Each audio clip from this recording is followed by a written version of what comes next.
कौन सी? अनुप्रस्थ और अनुदैर्घ्य। ये देखिए, ये आपके सामने जो है अनुदैर्घ्य तरंगों का उदाहरण है। अनुदैर्घ्य तरंगें क्या होती हैं कि अनुदैर्घ्य तरंगों में संपीड़न और विरलन बनता है। क्या बनता है? संपीड़न और विरलन बनता है। अब इसमें देखिए, कहीं जो है वो दूर दूर है और कहीं पर क्या है? पास पास है।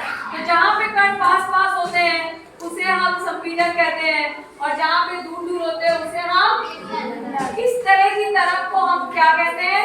अनुदैर्घ्य तरंग। क्या बोलते हैं? अनुदैर्घ्य तरंग। सबको समझ में आया? Yes ma'am. जाइए आप देखिए, ये रस्सी को एक सिरे से बांध दिया गया है और दूसरे सिरे से जब हम पकड़कर हिला रहे हैं तो देखिए तरंग बन रही है कि नहीं? इस तरह की तरंग को हम अनुप्रस्थ तरंग कहते हैं। एक बार रस्सी का सिरा ऊपर जा रहा है और एक बार क्या आ रहा है? नीचे आ रहा है। इस तरह की तरंग का उदाहरण है सांप की गति। सांप भी इसी तरह गति करता है ना? और या ऊंट पर बैठे व्यक्ति की गति। तो इस तरह की तरंगों को हम कहते हैं अनुप्रस्थ तरंगें। अनुप्रस्थ तरंगें ठोस और द्रवों की सतह पर बनती हैं। देख लेते हैं अनुप्रस्थ और अनुदैर्घ्य तरंगें क्या होती हैं। अनुप्रस्थ तरंग को हम ट्रांसवर्स वेव भी कहते हैं। जिस तरंग में माध्यम के कण तरंग संचरण की दिशा के लंबवत कंपन करते हैं। लंबवत का मतलब क्या है? देखिए, ये कण है अपनी मीन पोजीशन पे, अपनी माध्य पोजीशन पे। अपनी माध्य पोजीशन से जितना ऊपर और नीचे 90 डिग्री पर कंपन करेंगे तो उसे हम कहते हैं लंबवत कंपन। तो ऐसी तरंग को हम अनुप्रस्थ तरंग कहते हैं। और ऐसी तरंग हमको में हमें श्रिंक और गर्त मिलते हैं। भाई लंबवत कण कंपन कर रहे हैं तो एक बार ऊपर और एक बार नीचे जाएंगे। तो जब ऊपर जाएंगे तो हमें क्या मिलेंगे? श्रिंक। और जब नीचे आएंगे तो क्या मिलेंगे? गर्त। और दो श्रिंक और गर्त के बीच की दूरी को तरंग दैर्घ्य कहते हैं। देखिए, एक टर्म है, ये टर्म आपको सीखना बहुत जरूरी है क्योंकि आगे चैप्टर में इन टर्म्स का यूज है। तो तरंग दैर्घ्य क्या होता है? दो श्रृंग के बीच की दूरी को हम तरंग दैर्घ्य कहते हैं। क्या बोलते हैं? तरंग दैर्घ्य।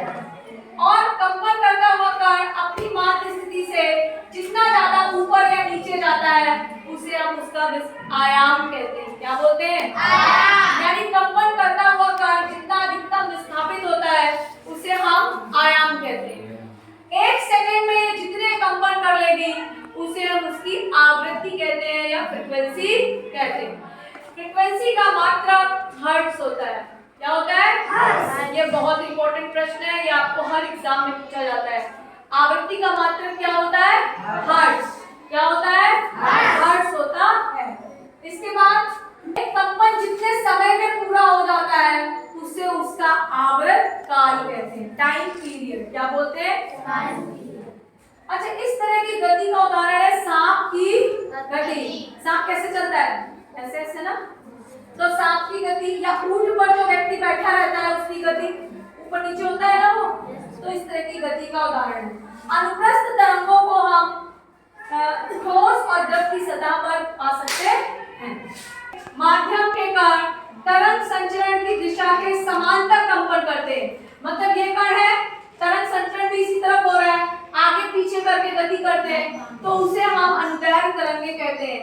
जब कण पास पास आते हैं तो क्या बनता है? संपीड़न। और जब दूर दूर जाते हैं तो क्या बनता है? विरलन। क्या बनता है? विरलन। अरे भाई आप लोग भी बोलिए। तो संपीड़न और विरलन जिस तरंग में हमें मिलता है उसे हम क्या बोलते हैं? अनुदैर्घ्य तरंग। क्या बोलते हैं? अनुदैर्घ्य तरंग। अनुदैर्घ्य तरंग। केंचुए की गति देखी है आपने? Yes ma'am. ऐसे चलता है, आगे पीछे होता हुआ चलता है, अपने शरीर को सिकोड़ता है तो उसको संपीड़न कहते हैं। फिर फैलाता है तो क्या कहते हैं? विरलन। तो केंचुए की गति इस तरह की गति का उदाहरण है। अनुदैर्घ्य तरंगें तीनों माध्यम, ठोस, द्रव, गैस तीनों में बन सकती हैं।